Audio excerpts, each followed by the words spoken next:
All right, we are live, and this is episode 202 of the 48-hour Artcheck, the show where we meet up every 48 hours and hold each other accountable to be making progress on our own creative projects by asking like 3 questions. And I'm going to try to say that more often at the beginning so people who might just be tuning in have an idea of what this is.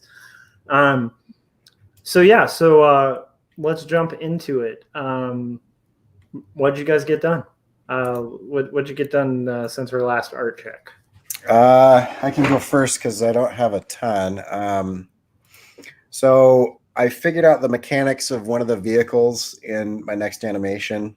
So the rules of this are going to be that it can't have any networked computers, and so it's got to be tech that's pre-89. And so I went with like a 1960s Jeep Wagoneer, and then I am salvaging parts from different tractors and backhoes for the wheels. And so there'll be these big kind of spider arms that come out. And then I also made some I want that to show up. I made some significant progress on the story. I kind of cracked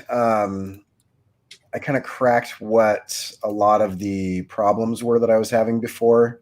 And so I've got a lot of this was done in the last few days. So I've got the different scenes. I've got a lot of the dialogue. I've got the basic story structure that I'll be doing. And then I've got over here, I've got like some examples of different shots and things. So I'm fairly significant but non-visible progress on the story. I mean, it's all stuff that just looks like nothing, but I've been working on that one problem that I haven't been able to solve for like a week, and I'll talk about the rest of that in challenges. But I had enough downtime to crank on it for a while, so I finally was able to kind of fix that story issue that I was having. Nice. I don't think I have all of the character stuff done, but the main arc of the story I think is close. I love it. I absolutely love it. Cool. Scott, what'd you get done? Let's see. I uploaded I think 6 new books to KDP. They're basically manga versions of those of the sort of the workbooks, the comic workbooks that I've kind of hinted at, but I haven't really promoted them yet. I'm going to hopefully be promoting them soon. So they're just different. They're smaller size, but with more pages and everything. So they're not live yet, but I uploaded those. So waiting to hear back on that. And then let's see. I kind of chipped away at taxes, meaning about another 6 hours worth of working on taxes. Going through receipts and stuff, half of which were probably yogurt receipts from from Creative South. That actually there were probably about 4 of those. And let's see. So yeah, that's a weird. Yeah, I can get into that challenges, but I premiered a video today. I did a lot of stuff, some freelance, did a couple shirt designs, uploaded a shirt, trying to get ready for hopefully getting closer to getting out of that 25 tier. And once I do that, I want to have some shirts ready to start uploading. Nice. And then let's see, what else? Wait, did you mention tiers? Yeah, well, I still got the 1 prison tier, and I'm hoping to get the second one pretty soon.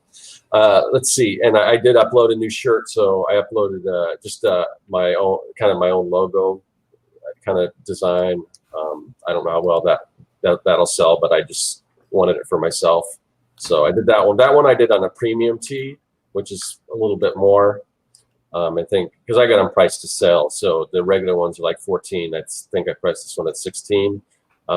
Just because I wanted one and I wanted to see what the quality of the premium shirts are. So I've got that up there.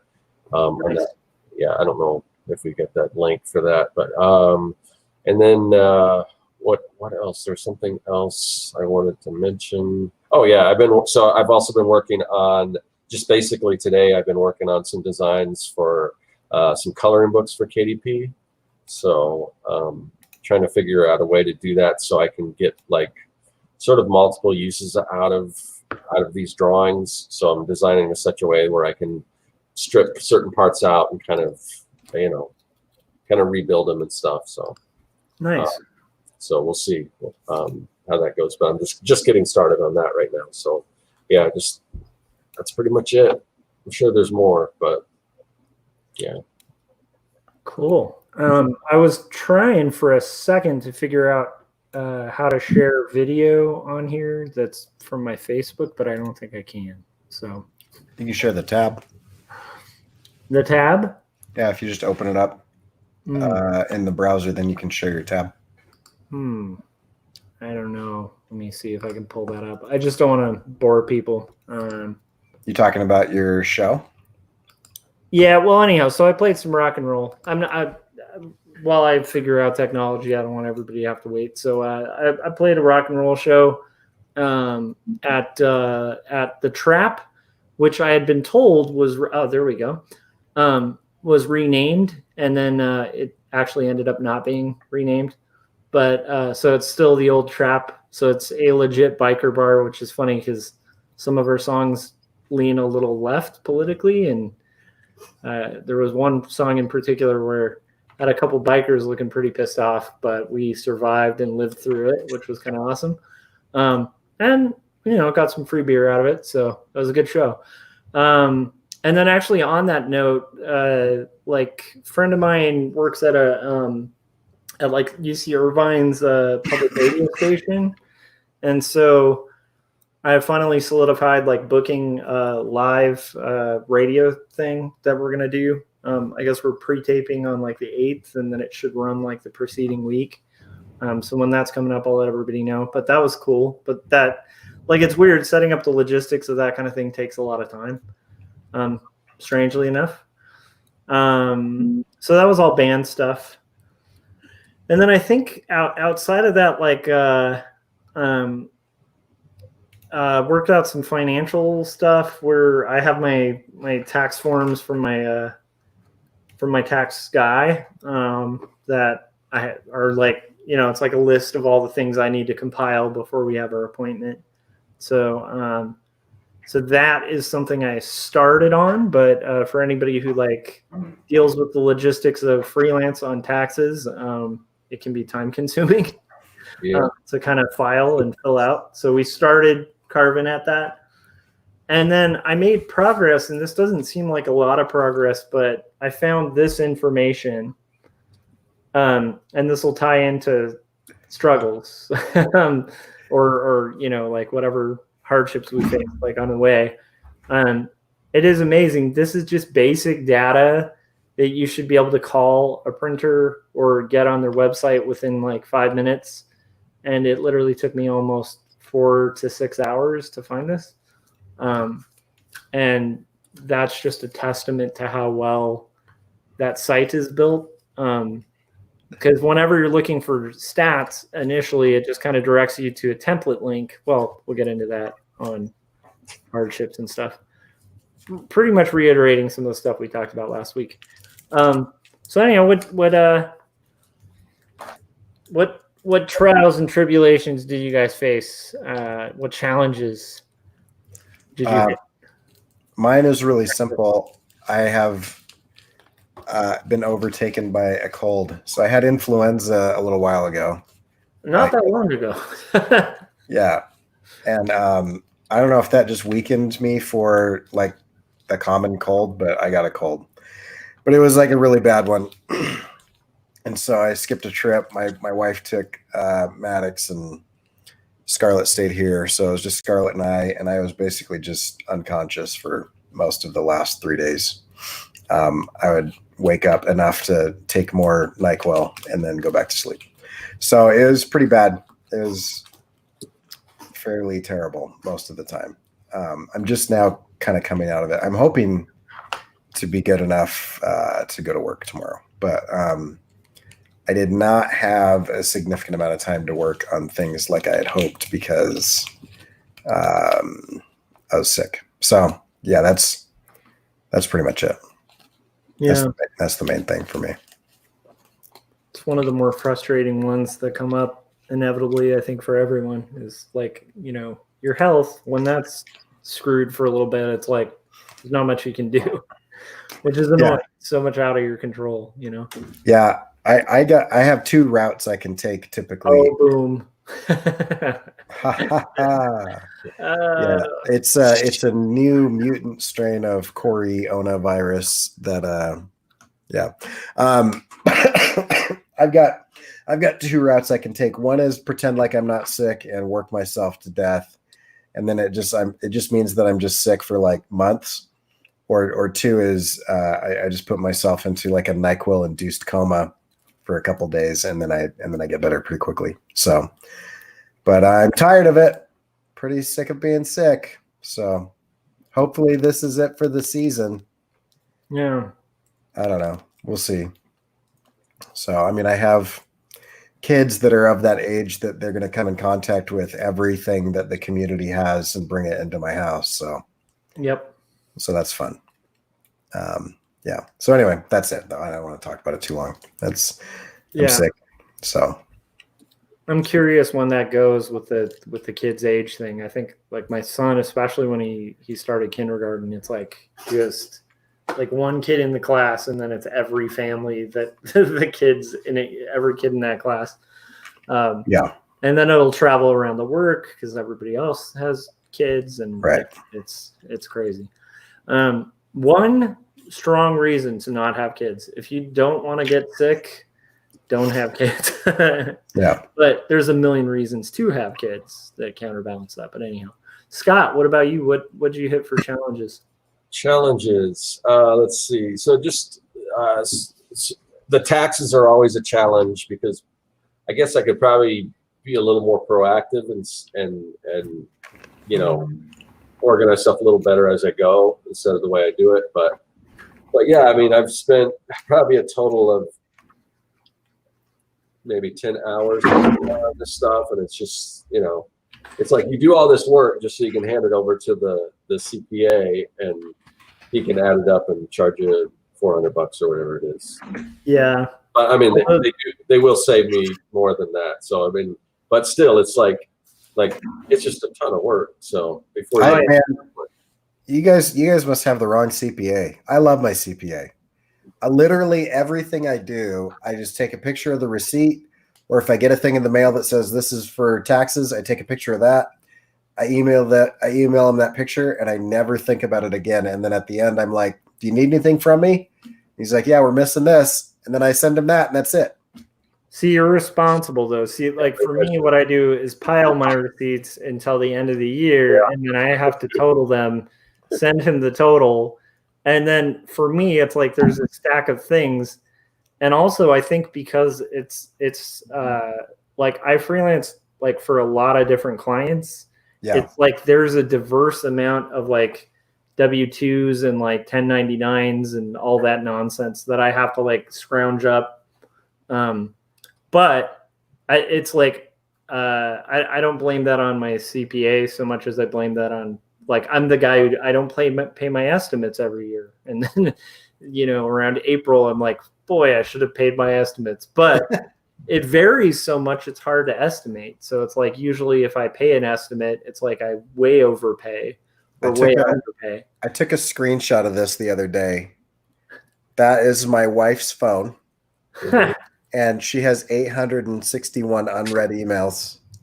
Oh, I beat that easily. I've got. Oh yeah, I get to 0 every day. Yeah, I get to 0 every day, and every time I come in contact with something that's going to cause me like have to file something, I immediately take a picture of it and email it where it needs to go so that I can throw it away, so that I never have to think about it again. I hate paperwork so much that it's like an immediate, and I just kill it with fire immediately, and then I never have to think about it again. Because what you guys are describing is like my personal hell. I would think about it all year. It would be in the back of my mind, and it would eat away at me, and it would be like that stupid blinking red number that's like, you have an unread email. I hate it. I hate it so much. Yeah. Well, it is kind of like that, but I will say on the email front, I feel like I've been trained to do that because like the second I took an art director position, like my daydream is 0. And that's pretty much what I work towards on a daily basis, which is what started to sway me towards, especially if you're applying to work for like a business that's larger than a couple people. Don't just send an email promotion because you're adding to that crazy inbox that every art director is trying to keep at 0. And like, that's why I'm like a big fan of like actually mailing postcards, because they're getting less junk mail than junk email. And so actually you probably might have better odds like going the old hard copy way. And if you're anything like me, like going to get physical mail during your workday can be a little bit of a reprieve from the garbage. It's a minute. And you're kind of like, hey, I have to get away from this. I'm going to go check my inbox. And you walk downstairs and you go to and you're like, oh, cool, postcards. Yeah. Because at that point you're fresh. You're not right in front of your computer or in front of your staff and like having to answer questions and stuff. And if you're the interesting thing to look at in the pile of whatever's as they walk back to their office, then I like the idea of postcards. Yeah.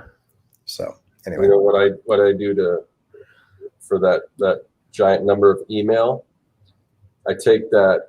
I assume we're all talking about Macs, but or iPhones. I take that Apple mail folder, I drag it in another folder, and I just use Gmail, and it doesn't show me that number.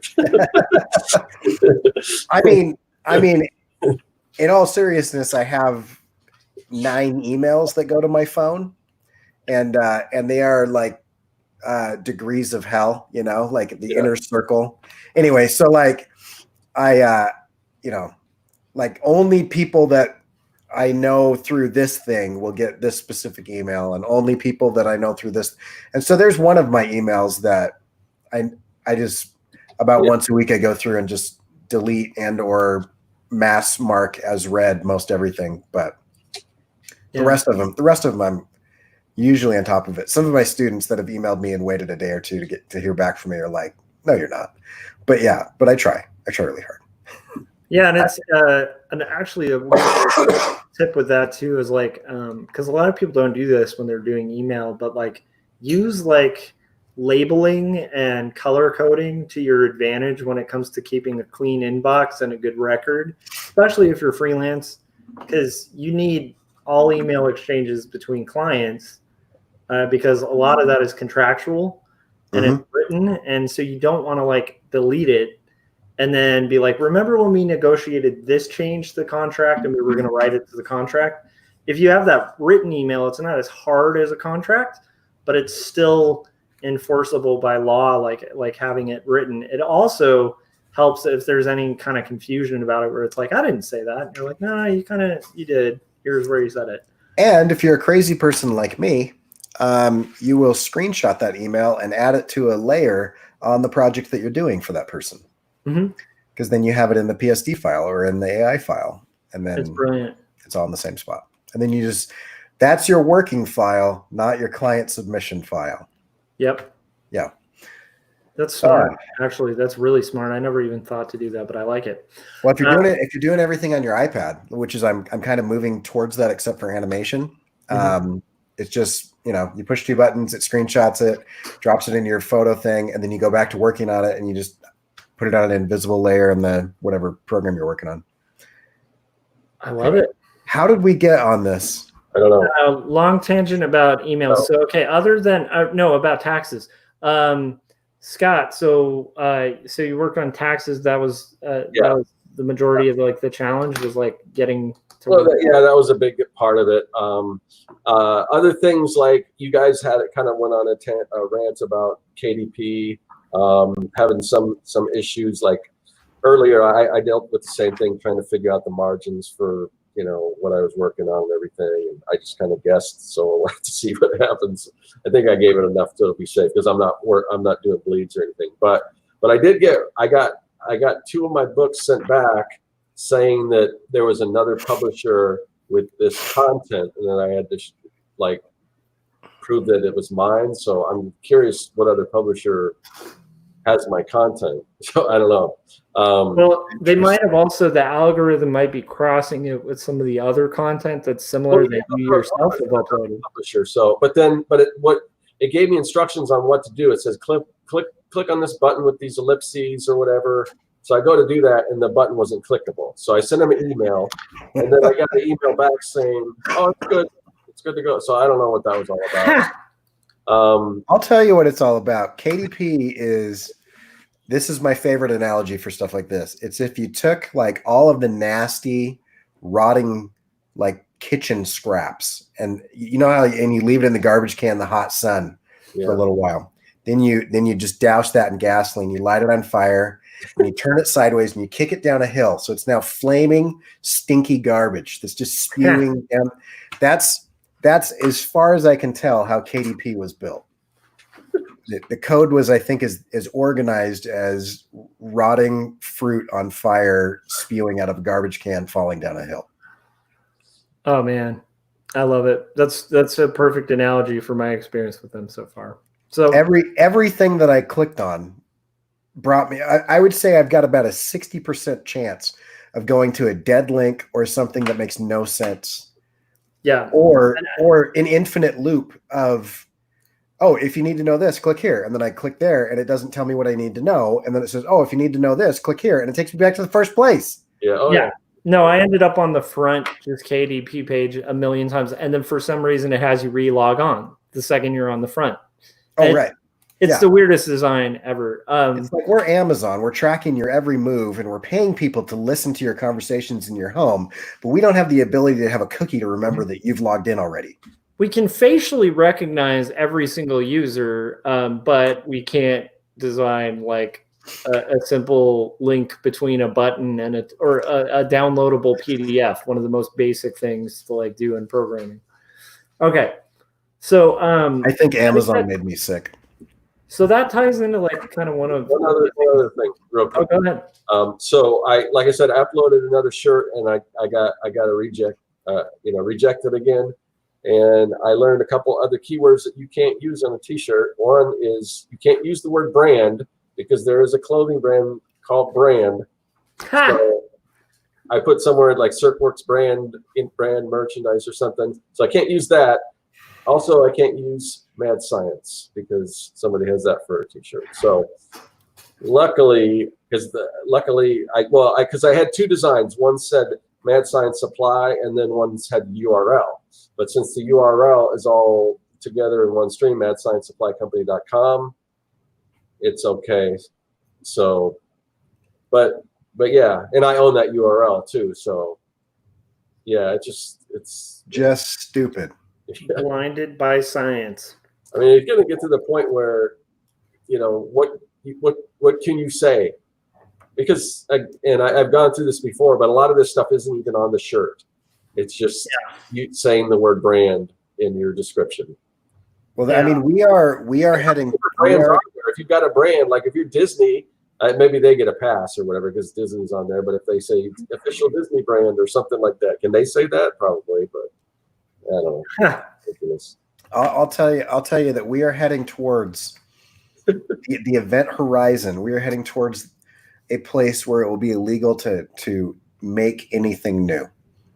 I'm dead serious. The way that copyright and trademark is happening right now, there will be no new songs, there will be no new art, there will be no new books unless the U.S. government realizes that they have to stop listening to the massive mega corporations because they are locking everything down. It is such a giant mess right now. It's horrible. And I like protection.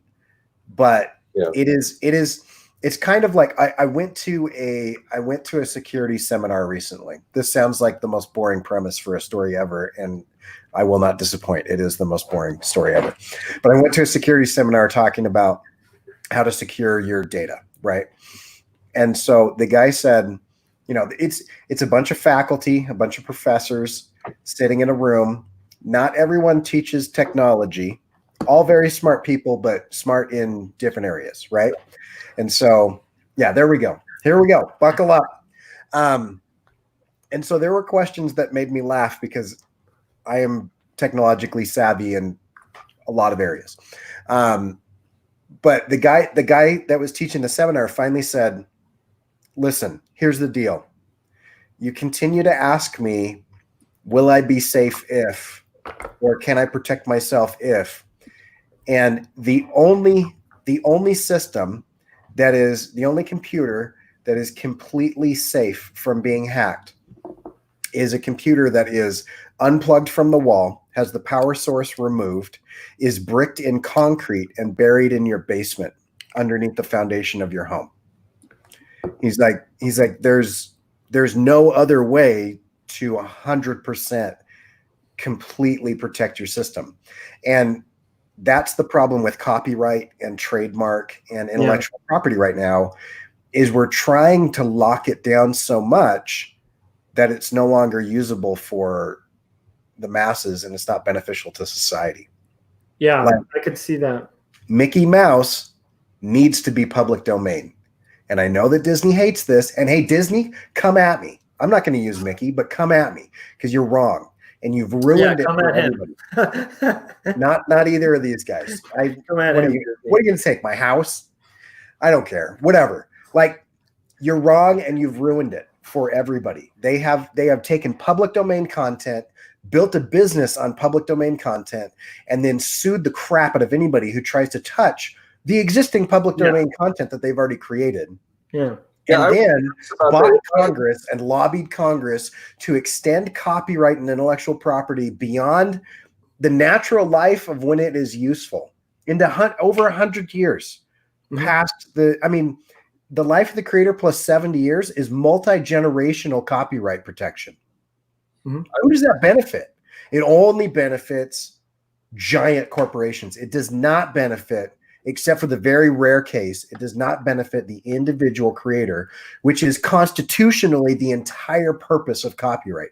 The founders of the U.S. Constitution put it in there because of the individual liberties and freedoms of the small little guy, not because they were like, I'd like to line the pockets of the Rockefellers out there. Yeah. That's not why it exists. And Congress has been bought and paid for by these corporations to get it to go like this.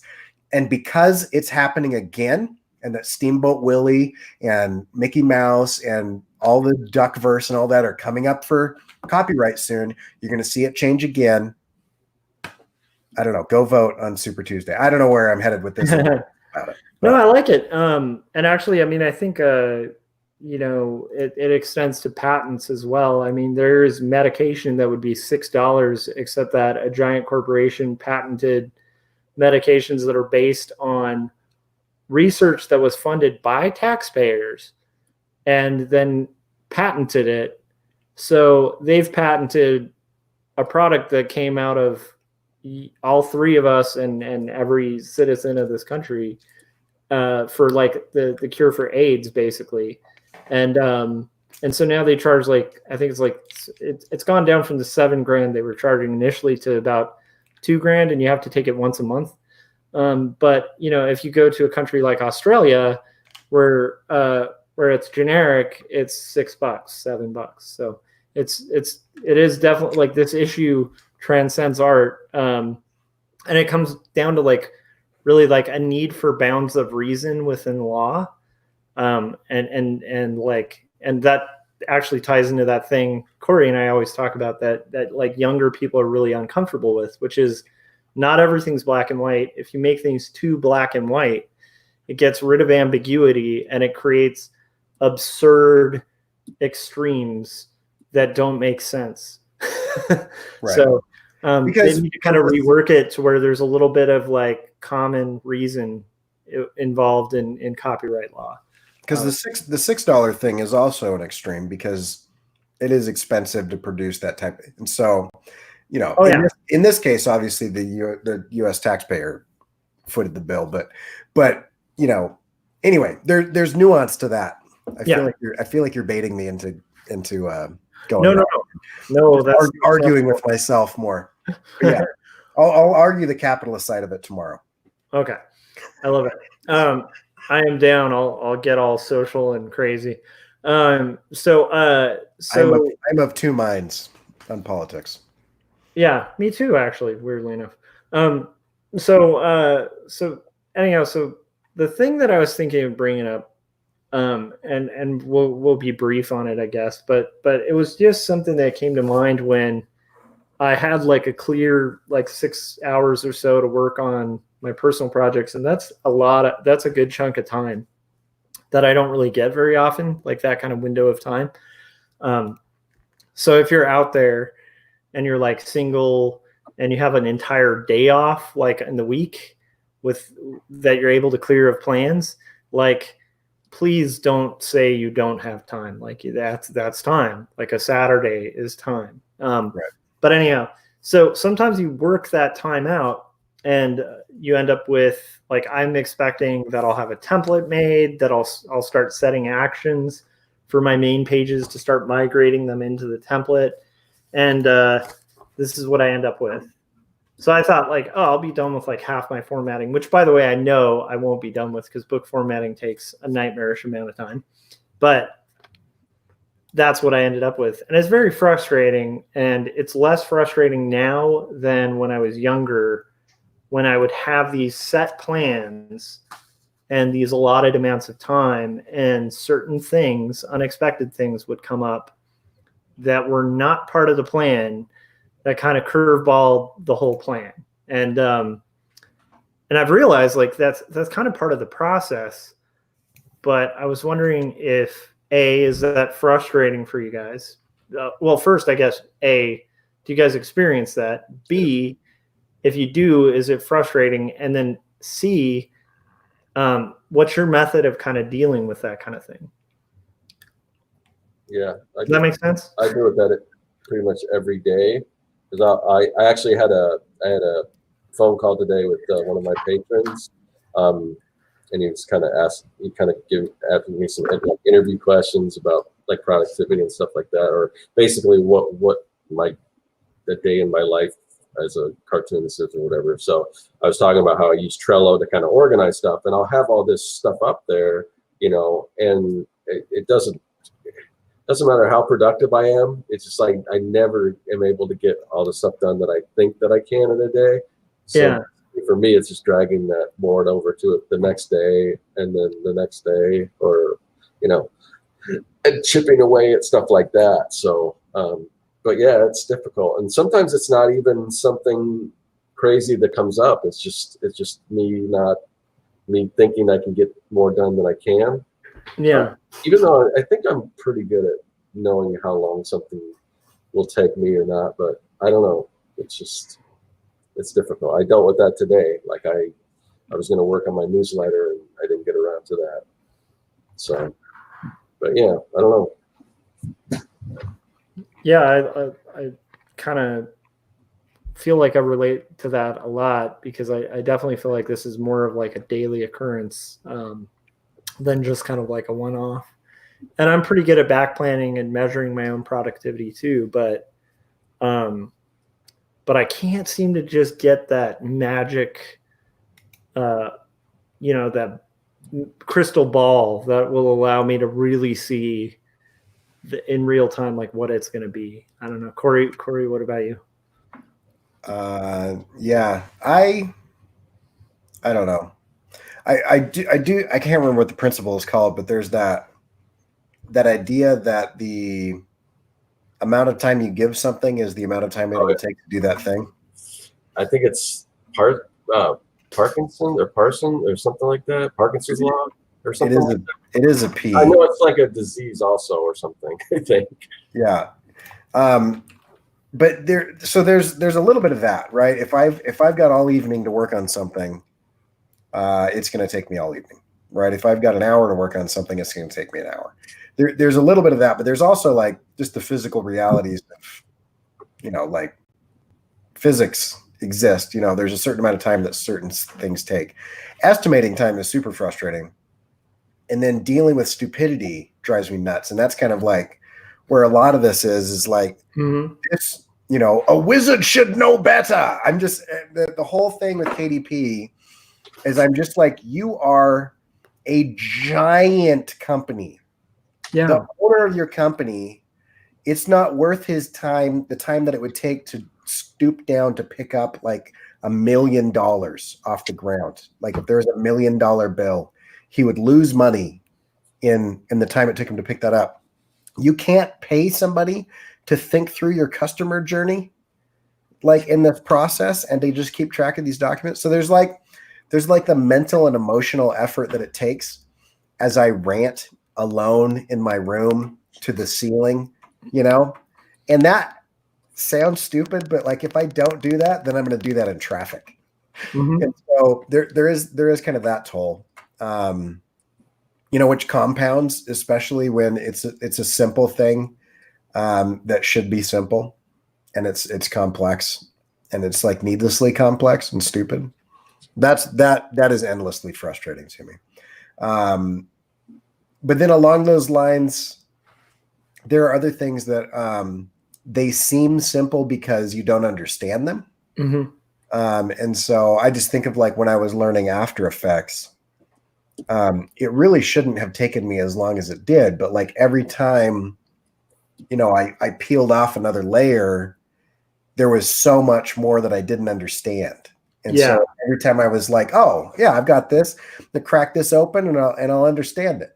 And now I'm at the point where I could learn more about that software. Like there's a ton of it that I don't know, but I know what I need to know to do what I need to do. And anything extra that I learn at this point in time is kind of gimmicky or needlessly diving down rabbit holes that I don't need to dive down. But up until that point, it was a steep learning curve. And my estimation of the time that it would take me to do that was based on my total and complete lack of knowledge. And so I didn't know what I didn't know. And that's why the time was. So I think there's kind of two different frustrating roads you could travel when it comes to time consuming stuff. Yeah. And I think I agree with you in the sense of like, I think my idea of how long it took to make comics was absurdly low before starting, because I was like, well, I do illustration. I can, it's just doing a bunch of illustrations. And then you're like, oh wait, there's all sorts of rules to it, like that take a long time. Like there's a line of action you don't want to cross, and there's like visual flow and coherency in the storytelling that you don't really have to consider when you're just working on single images, or even in books. It's like one of the big rules of thumb in a kid's book is like to change the viewpoint quite often, to change like the field of vision to kind of fit the mood of that spread. And you're thinking spread by spread. And comics are just like this whole different beast that have similar theory to it, but it's just like, it's definitely a time consuming endeavor. And much more so when you don't know what you're doing, and you quickly kind of, one of the beauties of that kind of journey is you learn as you go. But one thing that is a method I use to kind of work around those unforeseen things that just kind of pop up, like let's say you're working on, you have like your, like perfect example, like the Artcheck is kind of connected to this kind of thing, like making a window of time on a daily basis to work on your personal project. That window of time, like you can set it in stone, but there are days where that window is just not going to open at the time you want it to open. And so working in a little bit of flexibility within your planning is good too. Like in the sense of like for instance, if you're estimating a job for a client, allow a little wiggle room in your quote. Because if you have no wiggle room in your quote, you're quickly earning less and less money, and often, like rarely have I allotted that room and not used it for the client project, Right. Yeah. And a lot of times beginners will feel like they are doing something dishonest. It's just a realistic way of bidding the project, because those unforeseen bumps and hiccups, even if the client never causes any of those problems, they're still going to come up. There's going to be a technological issue. You're going to have done 100 of these things and still misrepresent in your mind, how long something takes, that type of thing. And so just adding a little bit more than you think is a really good idea. There's an interesting neurological reason why we do that, is because when you're creating, most of the time, depending on the task, most of the time that's a right-brained activity, right? And I know that right brain, left brain doesn't actually relate to right hemisphere, left hemisphere lobe wise, but I'm talking about traditionally the type of activities that we talk about when we say right brain. Your ability to understand the passage of time is a left brain analytical thing. It's literally measurement and numbers. And so when you go measurement and numbers, you're talking about analytical left brain behavior. And so during the process of creation, you typically switch into the right brain, which means you literally don't have the neurological ability to keep track of that time. And so whenever you're estimating based on how you feel, how long it will take you, well, I feel like it would take me this long, you're basing that on your past experience, and your past experience is a dearth of data that feels like something that doesn't actually exist because you didn't have the ability to track the time while you were doing that activity. Mm-hmm. And so unless you wrote it down and you took note of the clock, and at the end of it, you're like, oh, I took 2.5 hours to do that, right? It's not going to feel like that much time. And I'll give everybody an example of this. When time flies when you're having fun, or when you're on a long drive that you've done a number of times, or you're commuting. Josh, I'm sure you get this every day. You get into that groove, you go into this autonomic system that's like, I know what's going on. We don't need to think about this. I go this direction, I take these turns, right? And until somebody cuts you off and you have to slam on your brakes and everything comes rushing back to, reality, and you're in the moment again, your mind will wander, you'll daydream, you'll do all those things, and you will lose track of time. It will feel like time is passing very quickly. You're like, oh, wow, I didn't realize that I just, I've been driving for 30 minutes already. Mm-hmm. That happened quickly, right? That's because you don't have the ability to process time. Yeah. When you're doing a creative or nonlinear or non-analytical thought process. And so that's another thing where it's really hard to say for creatives how much time has passed, is because the activities that we do are difficult to track unless you go out of your way to track them. Yeah, and I think that the ones that go the quickest and that I personally lose track of time on are the non super engaged kind of things, like inking. I feel very comfortable inking, and so when I'm inking, I kind of get in this zone where there's a little bit of like autopilot to it. Another scenario like that would be like working on like book layout. Like when I work on book layout, I have this moment where I'll kind of just zone out, and like 8 hours will go by.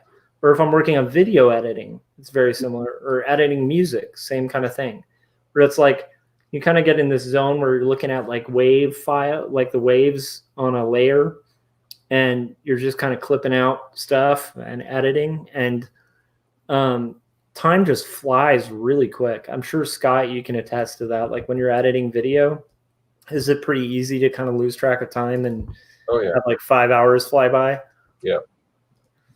And but then like if I'm concepting or I'm thinking of like plotting a book, like time is much more present and kind of heavy, and it doesn't pass as quickly as doing like a repetitive kind of action that requires kind of focus, but you can also kind of zone out during that focus. Like editing to me is more of that kind of scenario. So it's interesting how, like, depending on which mode of thought, I also think it's a shame that the right left hemisphere thing isn't actually true. It was such a bummer when that was debunked, because there was this long running theory that people who were left-handed were more creative.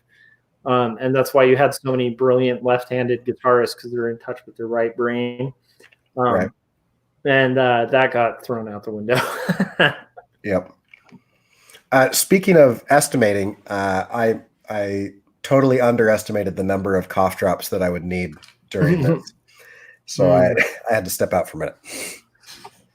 Well, so as not to like burn out your vocal cords or anything like that, we can kind of wrap, I think, on this one. Is there anything you guys like want to recommend for people, like just kind of planning like planning for that kind of curveball that inevitably happens? I do have something that I'm currently struggling with that maybe talking through out loud can be kind of helpful, but I think I've been in one of those loops of the feeling of progress, but not moving the needle much on my project, where I'm working on it and I'm putting in the time, but I feel like at the end of each day, I don't have much visible result for the amount of effort that I've put in. And I think that happens, at least for me, when I don't go out of my way to, what am I trying to say? When I don't go out of my way to like plan accordingly and break stuff down into tasks, I can get into this process where it's kind of this planning paralysis or this research rabbit hole type situation where it is effort towards the project. It is stuff that is helpful, but to a certain extent without any measurement or without any end goal. I'm just writing my own Silmarillion, and so oftentimes those can be some of the most time-consuming things, is the poorly defined tasks, or the completely undefined tasks. And you talk to a lot of people, and I'd say the last week for me has been, because I'm not a good writer. I don't have a good writing process. I haven't done enough of it.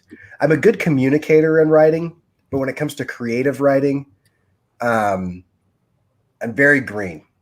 And so I don't have enough time under my belt to understand like when I'm making progress, when I'm spinning my wheels, what's moving stuff forward, what's not. And I think that's why I always go to storyboarding pretty quickly, is because visually I can be like, I have visually made progress and I can look at it and I can see, because I have written the same scene about 9 times now. And I think like 4 or 5 of them could work. But they're going in completely different directions. I'm kind of all over the place with where this is. And this is part of, I hope this isn't always part of my process, but right now, part of my process is kind of, I'm going to explore this world. I'm going to build it way too big. And then I'm going to like pare it back into something that is workable or whatever. But that can be another thing that, at least for me, is really interesting, that if I don't take the time to like plan things out and say, these are the things that I'm going to get done today, and if I just say, I'm going to work on my project today, I can work on it and not move it forward. I like that. And I like that you brought that up, because thinking about it, like I didn't think about this before, but I'm remembering when you were last working on your animation that's won all those awards, right? Initially, when going into it, I think you were having a similar kind of moment. And I think we were talking about like art directing yourself as like a thing. And so like, I remember you like broke it down into like way more detail than I would do for myself, but like in a really progress-based, measurable way. And then you started making like mad strides forward. Right. So this might be a similar thing. I know with me, with story, and this might be a difference in just personality or whatever, but for me, I find myself, I will go off in a million different directions when I'm trying to work on a story until I sit down and do all the annoying stuff. Like, what's my story style? And then I need to pick my story arc. And then in order to get my story arc, I need to come up with my plot points. Because here's the thing, if I just start writing, I'm going to write in a bunch of fun directions, but I might end up writing myself into like a pothole, you know? Yeah. And then that can be a fun challenge, right? Like, how do you write yourself out of that? So you can like end up in this eternal writing, creating problems, solving those problems, but none of those problems are the problem of the story. And so it's almost like creating your own Lost, you know, which, by the way, like, it works great until you get to the end, and then you have the end of Lost. So Right. it's which, if anyone's a fan of, I'm mystified. The end of that. I was going to clarify. The show's wonderful if you just pretend like you forgot to watch the ending, and then, but here's the thing. So you brought up my animated short, for example, and that was really interesting because I'm in the process.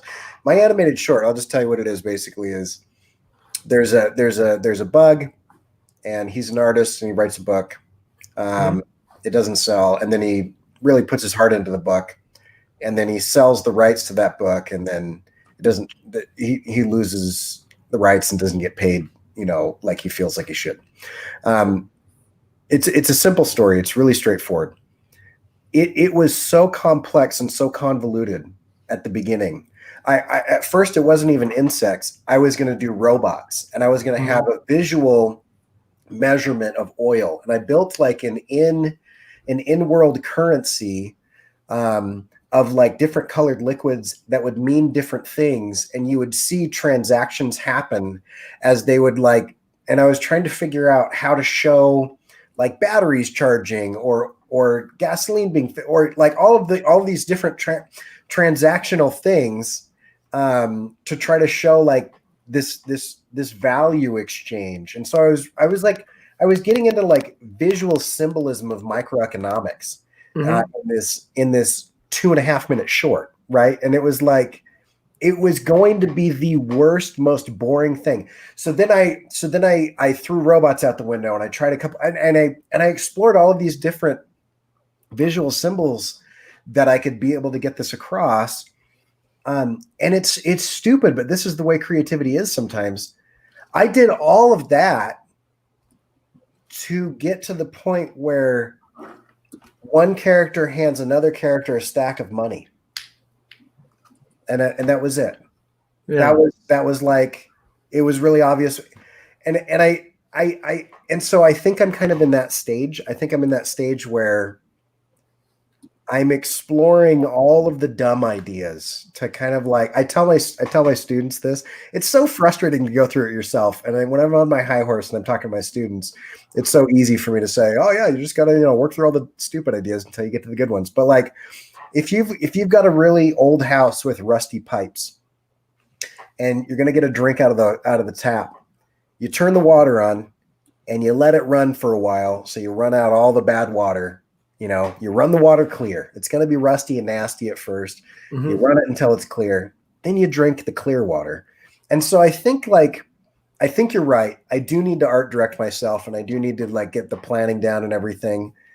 But I also think there is part of my process where I need to run the water clear and get 100% fight through all the stupidity of like the cliche and the overly complex and the whatever. I talked about that in the video I just released about kind of overanalyzing things when there's really a simple solution to it. Yeah. Yeah.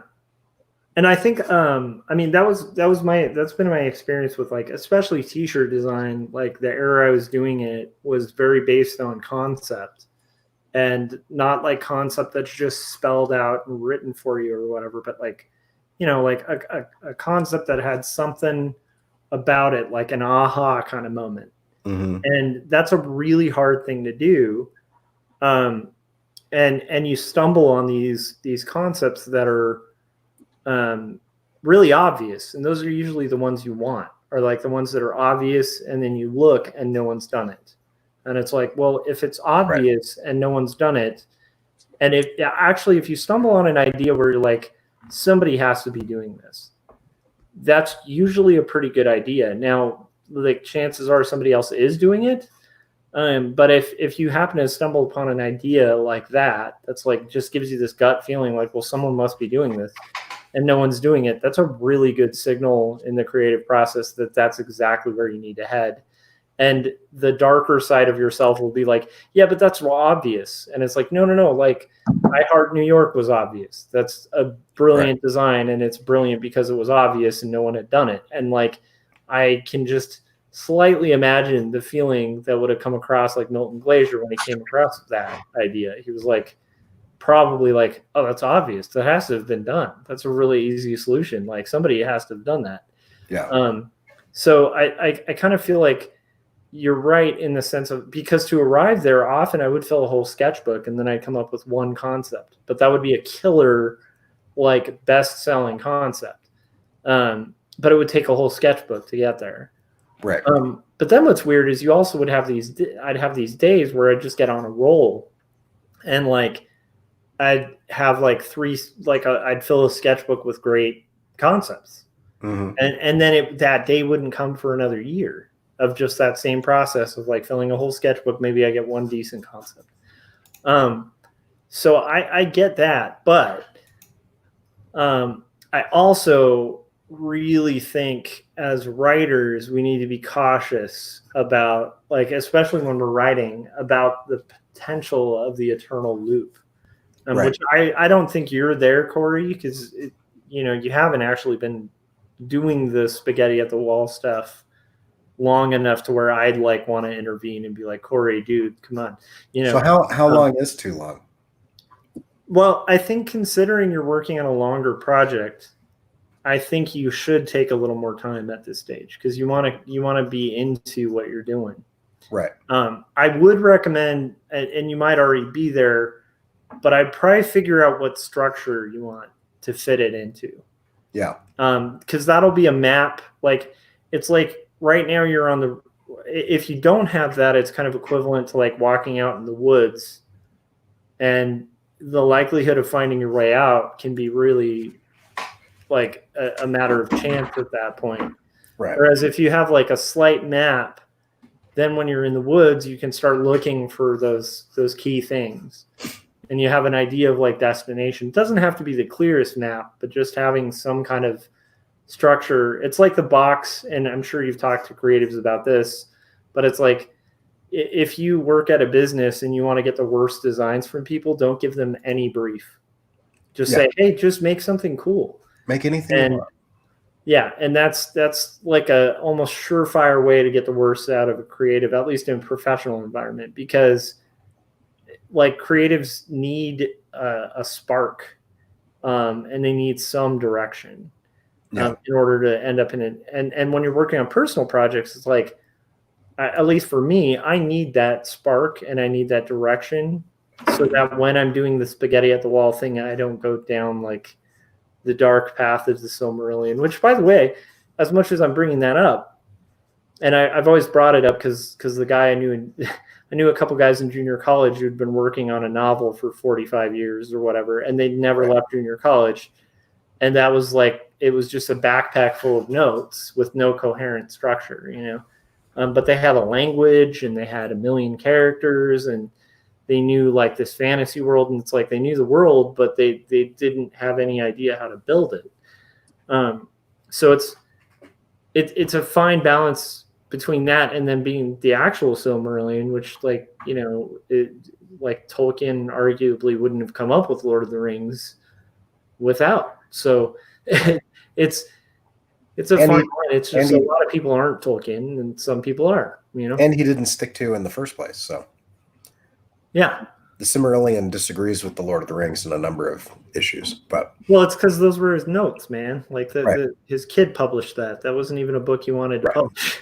Yeah, it's like equivalent to, Corey, if your kid grows up and let's say your animated short blew up and became like legendary, and then she was like, "Here's the robot story with the giant tubes of currency." Anyhow. Yeah. So like I think it's good you can't crush creativity and put it in too tight of a box. Like bands need that moment where they jam a bit.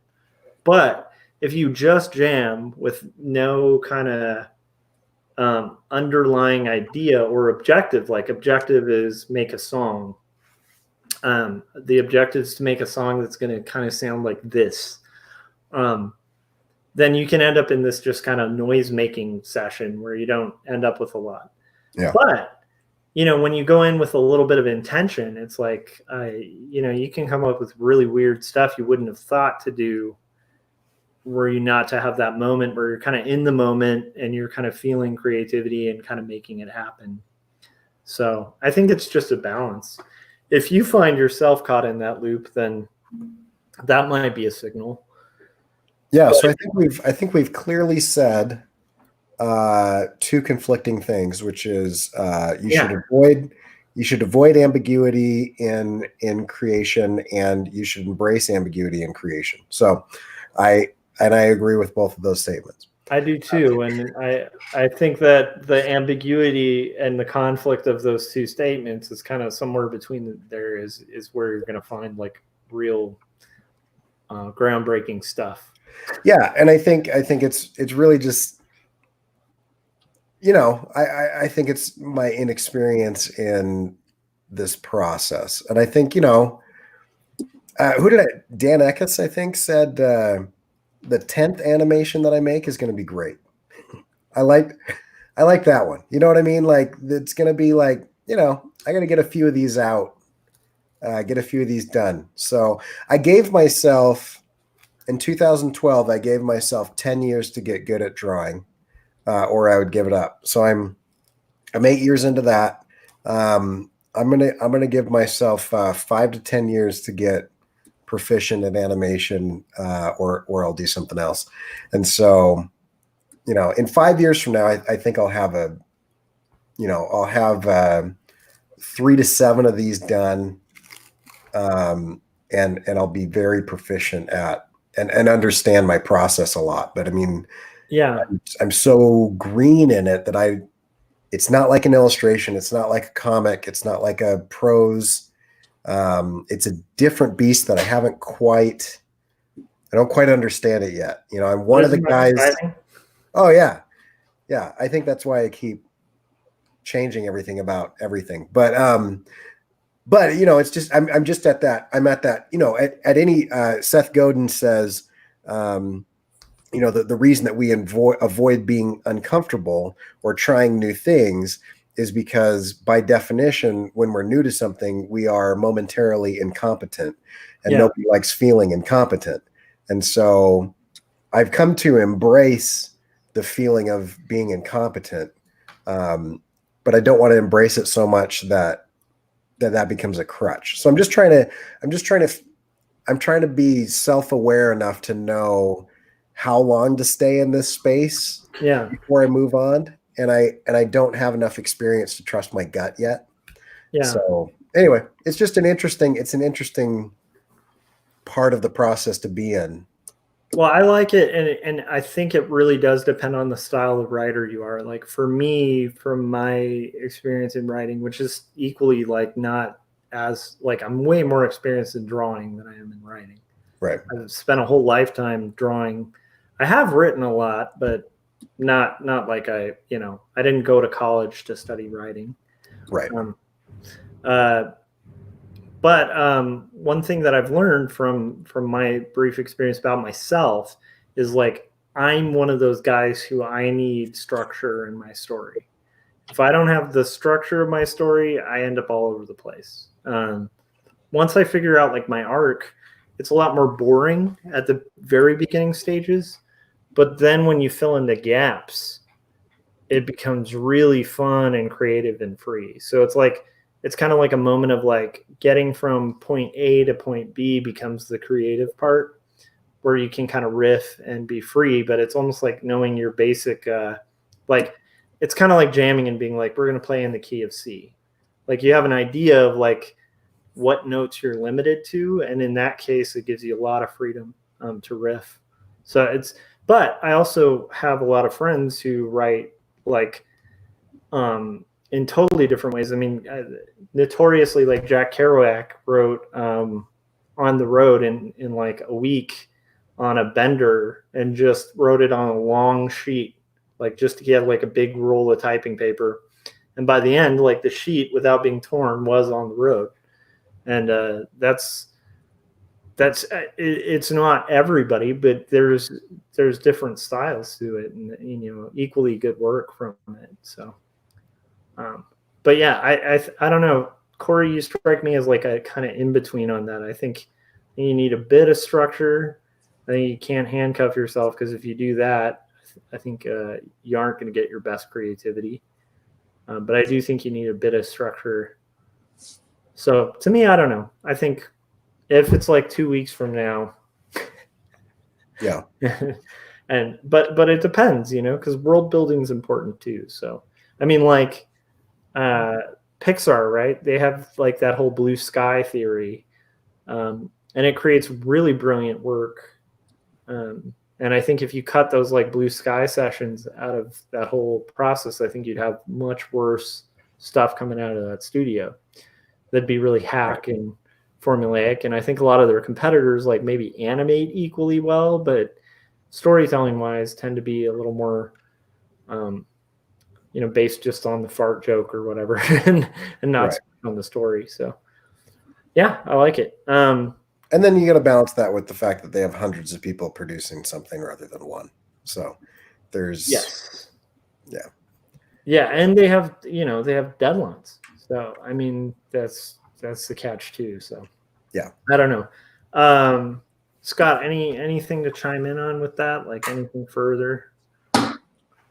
No, not without making this. I know we talked about stopping. Not too late because Corey's sick and we all got stuff to do, but yeah. All right, awesome. So we'll call it, and then we will see you guys on Wednesday, and then also make sure to tune in Artcasters on Thursday. We're having Kevin Cross, our old buddy, one of the original co-hosts, back on the Artcasters. Back to back. Huh? That's cool. Yeah. So we kind of almost got them reunited. That's awesome. And it feels good. So, all right. We will talk about. Does it feel so good? Yeah, totally. Okay, good. All right. All right. We will see you guys then. And thanks to everybody who joined us in the chats. And see you in 2 days. Bye.